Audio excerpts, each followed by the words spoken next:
As on-the-ground witness to the outbreak in New York City at the beginning of the pandemic, I remember the curfew, the hauntingly empty roads, and the mass exodus of residents from the city. Almost 1,000 people were losing their lives every day at its peak, leaving behind a glut of vacant housing and office spaces. It was a scary time, kind of like from a post-apocalyptic scene from The Walking Dead. But contrary to popular belief, this was not the end of New York City. Instead, it opened up new opportunities for innovation and growth. When one door closes, another one opens. In this video, I'll be sharing my predictions for what the post-pandemic future holds for real estate in New York City. So stick around.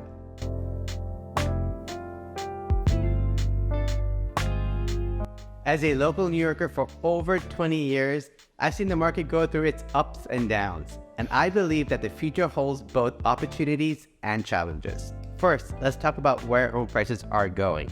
Home prices will continue to rise past the peak of 2019, prior to the start of the pandemic. You see, locally, the market had peaked in 2017, and it was on its way down until the fall of 2019 when it had just bottomed out and it was on its way up again. Then the pandemic hit, and we saw another hit of 10 to 15% on property values. After the vaccine was announced in 2021, we saw a crazy growth, but then stalled again when the Fed started increasing interest rates, which had an impact on mortgage rates, doubling many would-be buyers' monthly carry costs. Now, as rates start to cool off, we are starting to see those buyers return to the market again, and I do believe we'll be in another frenzy buying season in the near future, probably surpassing the highs of 2017. This is assuming everything else stays the same. No crazy wars, a stabilizing economy, and a stabilizing political election cycle. Rental prices are also at an all-time high. I don't believe there will be any relief in sight as inventory continues to remain tight. This is likely to be the new normal. I do believe we'll see a boom in rental construction and conversion, especially with a number of vacant office buildings due to hybrid workspaces. These properties can easily be converted into rental units to meet the high rental demand. Speaking of hybrid work, the pandemic fundamentally changed the way we think about work and what a workspace looks like. Hybrid work is here to stay. So now employees need only work in the office a few days a week. This means that we need to rethink what an office and a home will look like. Many workers prefer a flexible space to work that is not a traditional office setting, but rather more of an experiential space where people can have meetings and interact with coworkers and clients. I predict that the office space will continue to evolve, and flexible workspaces like WeWork will remain a mainstay for the future of workspace. On the other hand, homes will also need to adapt to provide more flexible spaces, like the more number of rooms, an addition of a home office, or a quiet space for taking Zoom calls. The condo development Rose Hill, located in the trendy neighborhood of Nomad in Manhattan, is a great example of this. Most of their floor plans have a study from which you can work, offering the flexibility of a workspace. As someone who has been closely following the real estate trends in Manhattan, I believe that there are several neighborhoods that are poised for immense growth. Let's start with Hudson Square, which is a small enclave located below the neighborhoods of West Village and above Tribeca. This area used to be called West Soho. Today, this is fast becoming the tech hub of the East Coast of the United States. Google is opening a huge campus there, and a number of other tech companies already have a presence in the area. What's even more exciting is that Disney is opening their behemoth headquarters smack dab in the middle.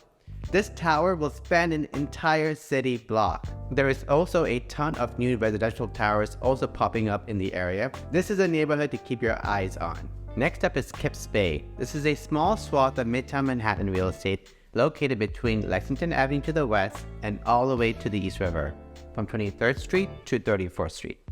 In the past, this neighborhood has seen tepid growth, but that's about to change.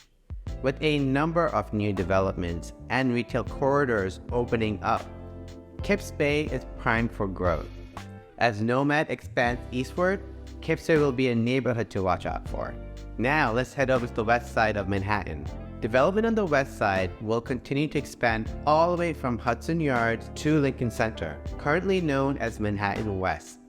This area will revitalize the waterfront areas, especially around the neighborhoods from the 40s up to the 50s. While there are a number of new buildings sprouting up here and there is certainly room for growth, especially in the areas currently populated with various car dealerships. With swaths of the city already inaccessible to vehicle traffic, Manhattan is poised to become a more pedestrian and bike-friendly place. It's no surprise that soon areas like Times Square and 34th Street will also no longer allow cars. The city is also planning on taking back 25% of street space from cars in favor of creating a more walkable and bikeable city. This includes adding more bus lanes and fewer parking spaces. Although not good for me, since I drive everywhere, the reduction in the number of cars will be a boost against climate change, which I am all about. There is also a proposal to transform Midtown Manhattan into a central business district by adding a vehicle tolling system when cars enter the area. This would reduce traffic. The boost in income from the tolling system will help fund the New York City Metro subway system and improve air quality. A similar plan has already successfully been implemented in London. This kind of tolling program can also have an impact on property values, as people will choose to work and live in the same neighborhood to avoid having to be tolled every time they enter into the zone. A video about New York City wouldn't be complete without mentioning the other boroughs. Namely, let's talk about the neighborhoods of Brooklyn and Queens. First is Williamsburg in Brooklyn. This neighborhood has seen tremendous growth since 2008 during the last market crash, and was the ground zero for the catalyst of growth and transformation of what we think of Brooklyn today. As luxury retailers like Chanel begin to consider opening their doors in the area, this neighborhood has probably matured. Other high-end retailers like Apple and Whole Foods already have a presence along Bedford Avenue. Today, when you walk around, you notice strollers and trendy brunch spots everywhere. Moving along Brooklyn's waterfront, plans are underway to connect the East River waterfront neighborhoods from Dumbo, near the Brooklyn Bridge, all the way up to Long Island City in Queens, by adding a pedestrian-friendly marine drive with parks, playgrounds, and activity centers.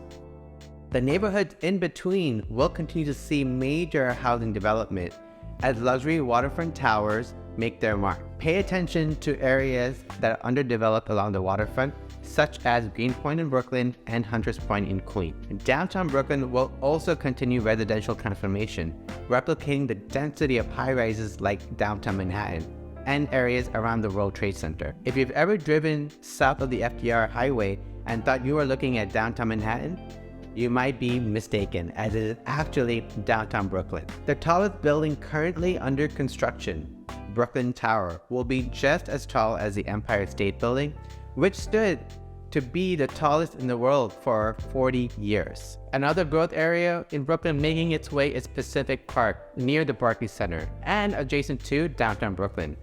This area will see 22 acres of green space, making it a destination-worthy enclave.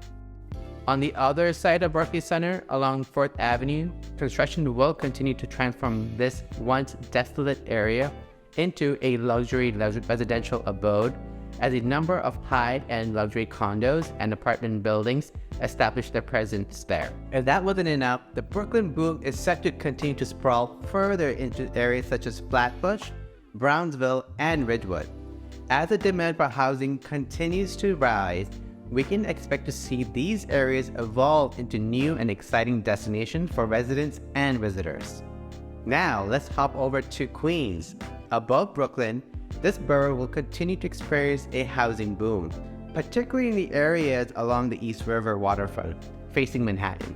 Neighborhoods include Hunters Point, Long Island City, and Astoria. While these areas are predominantly commuter neighborhoods wherein people travel to Manhattan in the daytime to work and travel back home in Queens to sleep, in my opinion, this kind of setup plagues an area as a large number of rental-only apartment buildings exist and a lack of homes for sale are available. With less homeowners making up the residential pool of a neighborhood, it means there are less incentive to build out a proper retail infrastructure, with quality shops and restaurants for residents to stay and enjoy. As the post-pandemic shift continues towards remote work, I believe more people will be attracted to these waterfront areas in Queens, not only for their convenient location, but also for its more affordable luxury lifestyle. And as demand for housing increases, I expect to see more development of homes for rent in these areas. Thank you for tuning in and hearing my perspective on the future of real estate in a post-pandemic New York City. As the city begins to recover and people return, I believe we'll see a shift in the market that will present new opportunities. So, what do you think? Do you share my predictions? Or do you have a different viewpoint? I'm eager to hear your thoughts, so please share your comments. And if you enjoyed this video, don't forget to hit that like button and subscribe to my channel for more insightful content on New York City real estate. Before you go though, make sure to watch the next video to stay informed and ahead of the game. Thanks for watching.